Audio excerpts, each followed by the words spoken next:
Hello, ụmụnne m. Ịmakwala ihe mere ụla ihe mbara ahịa. Ihe ọjị ya agwa ụmụachila Krismas la. Marụkwa ihe ya eme maka o nwere ndị ma amụ ụma akọ ekwensu ba abakiala ime ha.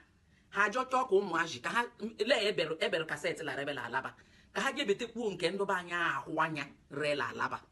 Onye ka nji ashe wụrụ nwa agbọghọbịa wụrụ nwa okorobịa. Ịkala emegwokwa ihe. Emelekwe la Krismas la. Yes. Emelekwe. Ọwụrụ